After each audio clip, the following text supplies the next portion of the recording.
Bro ഞാൻ ഇപ്പോൾ use ചെയ്യുന്ന ഫോൺ സെയിൽ ചെയ്യാൻ പോവുകയാണ്. അങ്ങനെ ചെയ്തു കഴിഞ്ഞാൽ വാങ്ങുന്നയാൾക്ക് ഞാൻ ഡിലീറ്റ് ചെയ്ത ഫോട്ടോസും കാര്യങ്ങളൊക്കെ റിക്കവർ ചെയ്യാൻ പറ്റുമോ എന്നാണ് ചോദിച്ചിരിക്കുന്നത്. റിക്കവർ ചെയ്തെടുക്കാൻ പറ്റുമോ ഇല്ലയോ എന്നൊക്കെ ഞാൻ പറഞ്ഞുതരാം. അക്കൗണ്ട് ഫോളോ ചെയ്ത് വെച്ചോ. നമ്മുടെ ഫോണിൽ നിന്നോ ലാപ്ടോപ്പിൽ നിന്നോ ഒരു വീഡിയോ അല്ലെങ്കിൽ ഒരു ഫോട്ടോ ഡിലീറ്റ് ചെയ്ത് കഴിഞ്ഞാൽ അത് നേരെ റീസൈക്കിൾ ബിന്നിലോട്ടായിരിക്കും പോകുന്നത്. നമ്മൾ റീസൈക്കിൾ ബിന്നും ക്ലിയർ ചെയ്ത് കഴിഞ്ഞാൽ അത് എങ്ങോട്ടായിരിക്കും പോകുന്നത്?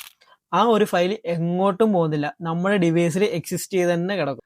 നമ്മൾ ഡിലീറ്റ് ചെയ്യുന്നത് കൊണ്ട് ഒരു സ്റ്റോറേജ് മാത്രം ഒന്ന് ഫോർമാറ്റ് ചെയ്ത് കിട്ടും എന്ന് മാത്രമേ ഉള്ളൂ. ബട്ട് ആ ഒരു ഫയൽ നമ്മുടെ ഡിവൈസിൽ തന്നെ കാണും. ഇത് പണി അറിയാവുന്നതിൽ കിട്ടിക്കഴിഞ്ഞാൽ ഫോറൻസിക് ലെവലുള്ള സോഫ്റ്റ്വെയർ ഉപയോഗിച്ചിട്ട് ഇത് ഈസി ആയിട്ട് തന്നെ റിക്കവർ ചെയ്തെടുക്കാൻ പറ്റും. അപ്പോൾ ഇത് എങ്ങനെ പെർമനന്റ് ആയിട്ട് ഡിലീറ്റ് ചെയ്യും എന്നല്ലേ നിങ്ങളിപ്പോൾ വിചാരിക്കുന്നത്? അങ്ങനെ ചോദിച്ചു കഴിഞ്ഞാൽ ടെക്നിക്കൽ പരമായിട്ട് ഇത് ഒരിക്കലും ഡിലീറ്റ് ചെയ്ത് കളയാൻ പറ്റില്ല. പകരം ആ ഒരു ഡിവൈസ് നിങ്ങൾക്ക് തന്നെ പ്രൈവറ്റ് ആയിട്ട് സൂക്ഷിച്ചു വെക്കാവുന്നേ ഉള്ളൂ. അല്ലെങ്കിൽ ആ ഒരു ഡിവൈസ് ഡിസ്ട്രോയ് ചെയ്ത് കളയുക എന്നുള്ളത് മാത്രമേ ഉള്ളൂ ഇതിലുള്ളൊരു മാർഗ്ഗം. അപ്പോൾ ഈ ഒരു വീഡിയോ നിങ്ങളുടെ ഫ്രണ്ട്സിനും ഫാമിലിക്കും ഒക്കെ ഒന്ന് ഷെയർ ചെയ്ത് കൊടുത്തേരെ, അവർക്ക് ഉപകാരപ്പെടട്ടെ.